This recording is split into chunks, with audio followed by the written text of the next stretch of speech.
What's going on, guys? KDLWO. Welcome to the channel. Welcome back. For the ones who are returning back, welcome to the new ones who are here.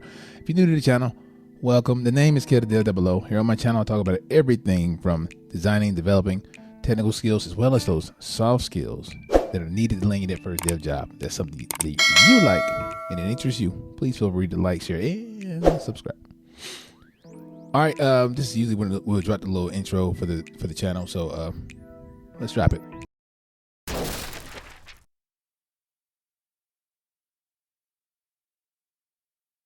All right, guys, look, I'm going to jump straight into it. I don't want to be too long on this one.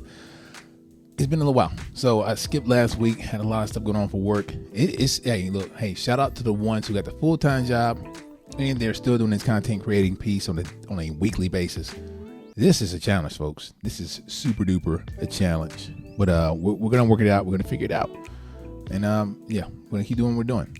All right, so I want to address this. I got this from one of my mentees, and I've actually seen this a few times, guys. This type of question.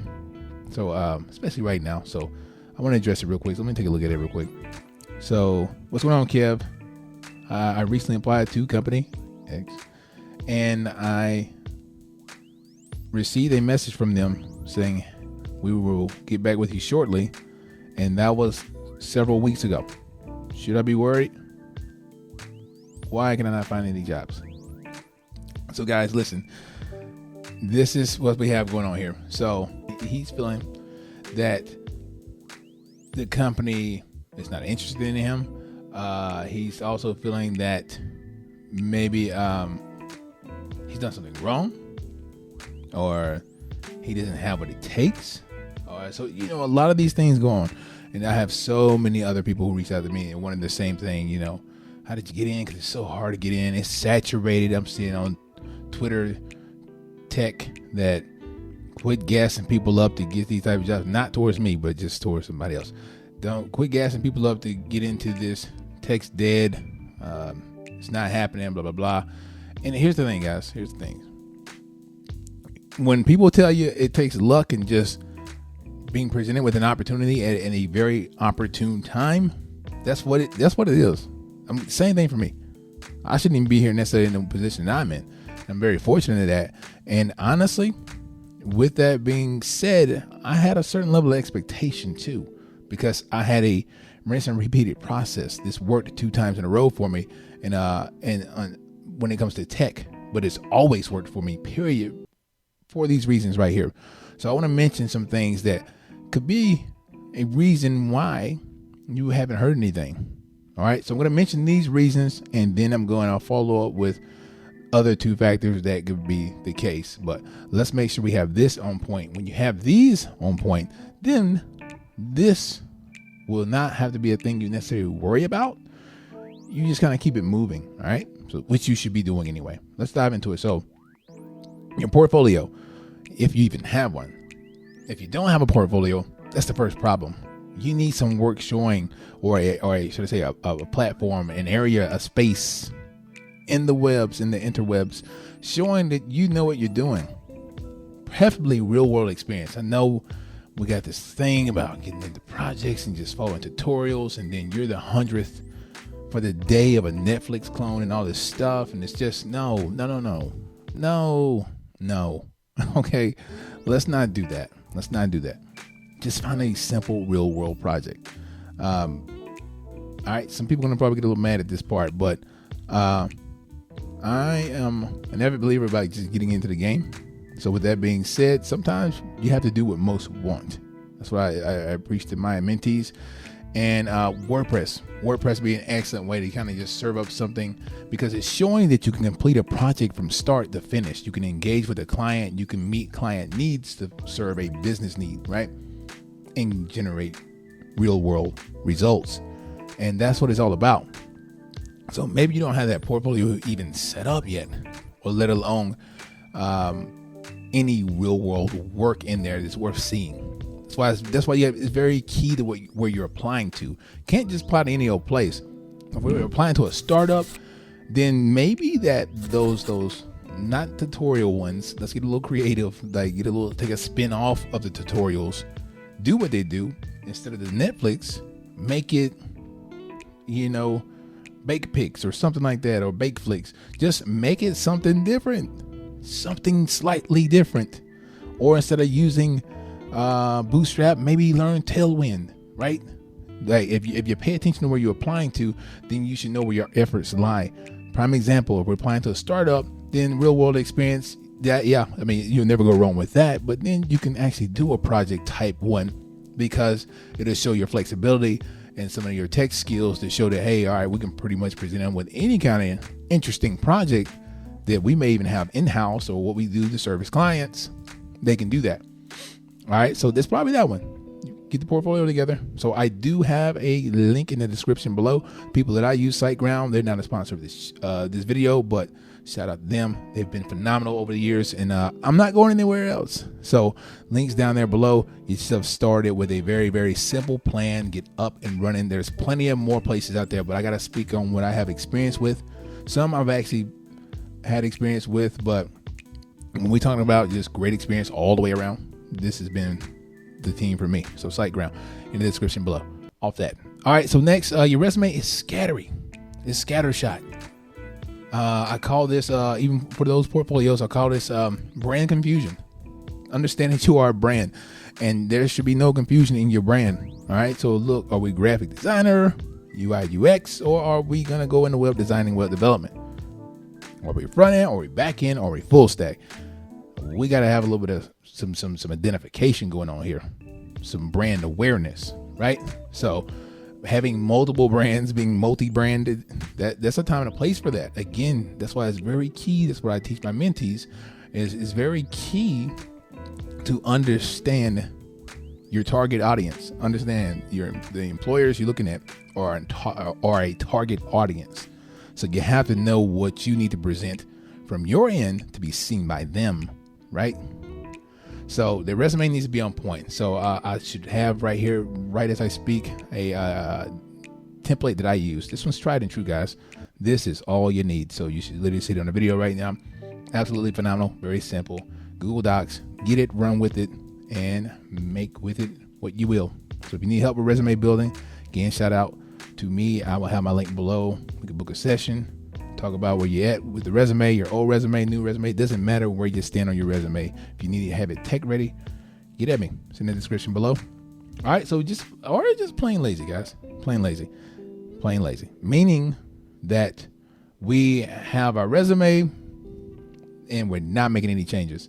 I don't know how you can apply to a full stack development job, but then you just kind of left just a whole bunch of everything but that on the resume and just just smash the one apply button. You're not even putting in the effort. You don't want to put in any effort, and that's where you mess up too. By the way, I talked to my mentees about that as well.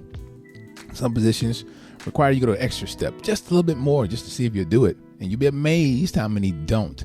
Maybe 5% do, if that, and they have a thinner space to compete with.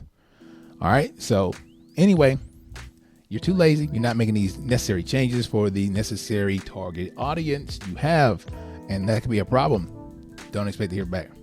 All right. And the most important, equally important, if not more important, the cover letter. No one wants to do a cover letter.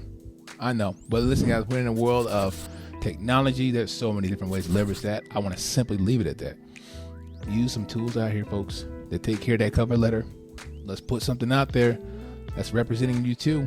That is your brand. Sometimes just speaking through resumes are very stiff and rigid and still yet vague. And we're going to still need a little bit of identification going on. So that's where the cover letter helps get that extra nudge. That's the extra sauce to put on your brand. All right. LinkedIn profile out of date. I talk to too many people. You got a LinkedIn profile? Either to one of two things. No. Which I don't know how you don't. And then second one is back to what I just said. I don't know how you don't. And these are the ones who actually do. But guess what? Yeah, that was like 10 years ago, 8 years ago, 6 years ago. I mean, it's there. It's there. Understand when you apply. Think about this. When you apply, what really represents you? Do you think it's just the resume? You're applying to a tech position. So are you even out here in tech? Meaning, are you using some of these tech toolings? Are you out here socially? And it doesn't have to be Twitter and Instagram, which you can leverage those too, by the way. Again, I talk about that as well in my mentoring, but you can leverage yourself with a lovely LinkedIn profile. Very simple, guys. Just very simple. Make it match the resume. Make it match the resume. Keep it simple. Keep it simple. All right. So if we do that, then we have what we need. All right. We have what we need. We have so far, again, portfolio. We got it set up. We got the resume tweaked the way we need it. And if we have our LinkedIn profile fresh, now then we're good. If we don't have these, you got some work to do already. Another one is leaving yourself at the mercy of tech recruiters. All right. So, hey, I love them sometimes and sometimes I don't. So tech recruiters, me personally, I like to just go straight to the source, the person who put it up. So again, I have an approach and a technique for that. If you're interested in it, just comments or just feel free to email me at ketadell00@gmail.com and I'll fill you in on that whole process. But I love to get straight to the source. I got to cut through the clutter. I'm sorry. I got to be honest. I'm going to be careful when I say this. Technical recruiters are hardly ever technical. Dang, it is what it is. I mean, hey, they got to make some money too, right? They getting into the game, they're learning. So I shout out to my ones that I personally know that are tech recruiters who are technical.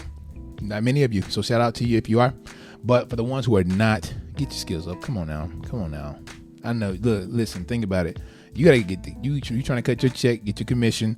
In order to do that, you got to have real talent out here. So in order to find real talent, you got to be technical enough to know what kind of tech people you're talking with. All right, enough on that. But you leave yourself at the mercy of these tech recruiters. And I like to talk to the source. Find opportunities to talk to the source. Go on LinkedIn. That's why you got to start liking these companies you're interested in. That's why you don't want to just throw it all out there all the time. Be very strategic. Save yourself some time and effort and money. So pinpoint these different employers. Find some people in there, and you'll be amazed if you start to get a large enough network. You start finding mutual friends. You start finding people who are not remotely close to your department, but they work within the company and you have some kind of a leg in already. You can take advantage of that. All right. So that's what I just actually highlighted on that step. Another one is networking. Back to what I was just saying. If you stretch out your network, opportunities will grow for you. Your chances of opportunities will grow for you. So anyway, with that being said, you have to take another step as well. For my introverts, shout out to you. Hey, love you. I can be both. I'm a chameleon. But anyway, meetups. I done this. And I gotta be honest, as social as I am at times, this felt weird. And I know why you're not going. And I need you to understand, you're not going because you don't feel like you even fit the bill as somebody who's technical. Newsflash. As I nudge you through the camera. Ow! Okay, listen. It's you and like 5 or 6 others in there who are not even technical right now. Y'all just want to get into the game.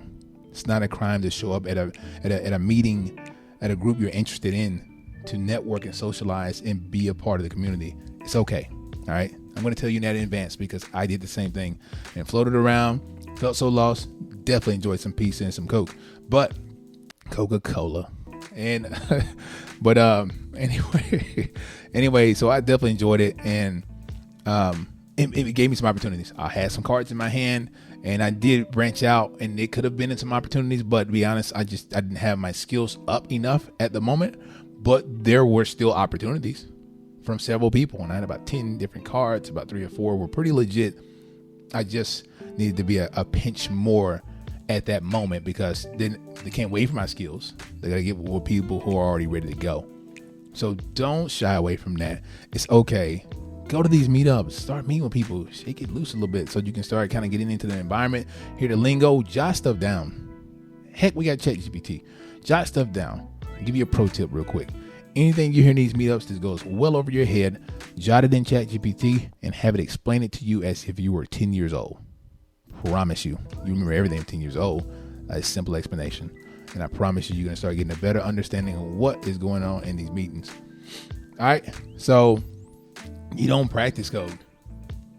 You know what? You just don't practice it. You just don't practice code. You applied, you set yourself up. You say you know these skills, but I ask you, or anybody can ask you, when the last time you coded, and you may say, look, several weeks ago. You should be coding daily. Like, again, some of my other videos, I should have it up here. You should be coding daily on the coding. So y'all see my eyes wandering, by the way. I gotta make sure nothing turns off. This one's too good. I'm not messing this one up. But anyway, yeah. So you don't want to. You have to walk the walk and talk the talk. So me, I don't do a lot of talking. I like to walk. Well, of course, here, guys. But I'm saying I walk and I let my actions speak. So just your actions will always speak louder than your words. Yeah, if you're looking for these positions, you're telling people, hey, I'm tech ready. I got the skills. But if you haven't done anything in several weeks, just constantly doing something daily to get yourself right for the role, you're messing up that way.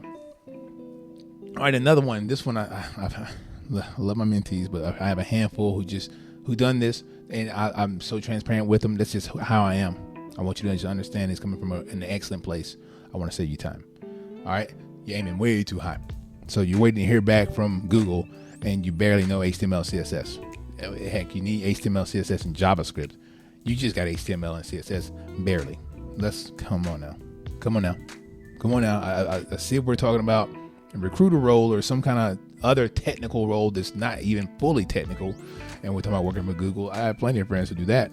I think we all do. So that's not what we're talking about. We're talking about algorithms, data structures and algorithms, just some finite mathematics. I mean, just high level stuff, like, right? I say high level, but just very, very advanced topics that you have no idea about. Like, do we really expect them to hear back from them? Just saying. All right, so I rambled a little bit, but guys, that's what it's all about. You gotta have portfolio on point, or if you don't have one set up, give it the web provider. I have a link below. Jump on that. Get this stuff set up. Just get it set up. If you need guidance along the way from there, again, feel free to email me, kellydale00@gmail.com. And that's 00 is a 00, guys. 00. I just say 00. It just rolls off better. And again, get the resume on point. Take advantage of that template I showed you in Google Docs, and also quit being lazy. Just make minor tweaks. This has worked for me every time. What I'm telling you, I'm not going to have you doing something that I haven't done. I mean, firm believer of that. Whatever it is that I do, I don't tell anybody or suggest or ask or encourage anybody to do these things if I have not done it myself. All right. So anyway, small tweaks, baby tweaks on your resume, on certain positions in certain companies. Make the tweaks. And then also make sure that we put in the cover letter. We have to put our best foot forward. You are a brand awareness. Stay in the lane you want to be in. UI UX, stay there. Front end development, stay there. Like, let's not sway away and cause brand confusion. Okay, no brand confusion. One more time, no brand confusion. And also, let's make sure our LinkedIn's up to date. If you don't have one set up, this is an excellent time to get started. And while you're at it, go ahead and take a couple assessments in there, HTML, CSS, some basic ones. So it helps. It leverage. I've had React leverage over there for me. I actually scored the top, I think 13 percentile. And to be honest, I kind of like bombed it the first time. Took it the second time, scored pretty high. Now I'm getting hit up like constantly every single day and for opportunities. Does that mean I'm just phenomenal? No, I just kind of line up that way. And I know they kind of use that to kind of, hey, should I reach out to this guy? Yes or no? So make sure that's on point. That has to be there. It's a requirement. It's the status quo. It's been that way. Probably a decade now. All right, so we need some bonus ones. Let's say you did have all this done and you haven't heard back after you had the interview and stuff. Two things you probably missed out on. You probably didn't follow up. You should follow up immediately. After the interview, I say several hours later, so don't let the day go by that you have not reached back out, thanking them for the opportunity, and then highlighting some more things that they talked to you about, and then what value you can add to that. Then you're good to go. That'll seal the deal sometimes. And not asking the right questions to them to show that you're interested. Don't jump straight to the money and all that stuff. Talk about the tech stack. Do one better. Let's not ask them about the tech stack. Let's let them know that we already know about the tech stack. I have a tool that I always get with my mentees about. Everybody should already know about it at this point, but you can go to Google Chrome. That's my favorite. And they have one called Wapalizer, and that one is phenomenal. And it allows you to see tech stacks at these different companies. Leverage that. Make some conversation out of that. Ask them if they are actually how much of this they're using in their tech stack. You know, it could be visible on that web analyzer, but how much of it is being used, right? And that shows interest. And then at the same time, again, you want to make sure you're showing interest in what they do daily, right? Not just about the tech stack, but what does this look like on a daily basis? Sound like you're already a part of the process. Remind them of the value you will be adding to the process. If you do these things, there's no doubt in that. There's not going to be any doubt when it comes to that part. All right? We've done all we can do. I always tell folks, when you've done all you can do, flip all the rocks over that you can possibly turn over, all the stones, there's nothing else you can do. Don't worry about it after that. Let that go. All right? Then we keep it moving to the next one, and so on and so forth. Make sure all rocks are turned over for every employee we reach out to that we possibly can do. All right? It's only so much you can do at a time. And then that's just going to boil down to two things, guys. They either got you guys and girls, they got you stacked up in a list and not ready to reach out yet to find the best candidates and start to kind of money manage, if you will, to figure out who they can bring in and who they can not bring in at the moment. All right, that one. In other cases, you just got plain ghosted, right? And for any of the reasons I mentioned earlier, if you applied to Google, yeah, you ghosted. You may even get a no, or you get an immediate no. For the simple fact that, again, when you're applying these positions, your resumes are not putting in these keywords that I totally forgot to tell you about earlier. But you got to have keywords in there. Anything that's in bold in the position or in all caps or something that stands out, that should be falling in the resume. Now, let's not just throw that there blindly and we don't know how to talk about it or use it. That's a problem. Let's not fabricate. Just keep it transparent as possible and learn about them. You have time to. You applied, you started learning about it right then. All right. So do you know it? I don't know it, but I'm familiar with it. All right. Let's work on those power words of ones who are growing, right? I know it. No, you don't know it. I'm familiar with it. I did a little bit of research on it. I'm familiar with it now. All right. Familiar means we don't know it. We're just familiar with it. We've heard about it. We've talked a little bit about it. We saw some stuff about it. And yeah. But I again, this one's super long, guys. I didn't plan on it for it to be, but again, it's been so long, and trying to get the process right, just keeping the lights going right, and keeping the mic on right. Got the stereo headphones now. Got the camera still on point. Trying to get all this in order. Trying not to get too close to the camera, so if I am there, it is what it is. It has nothing to do with you guys. It's just I like to be a little further back. Just saying. So anyway, if you enjoy this, please like, share, and subscribe. And guys, hey, keep sharing this. Share this video. If you are someone who needs to be mentored, let me know. Reach out to me. Comments below. Let's get some conversation going. Because guys, it's not saturated. As any place, any market, they are hiring and firing on a daily basis, and it's different levels. Expert level people to junior level people. It's all over the place, guys. So this is every market. It's okay.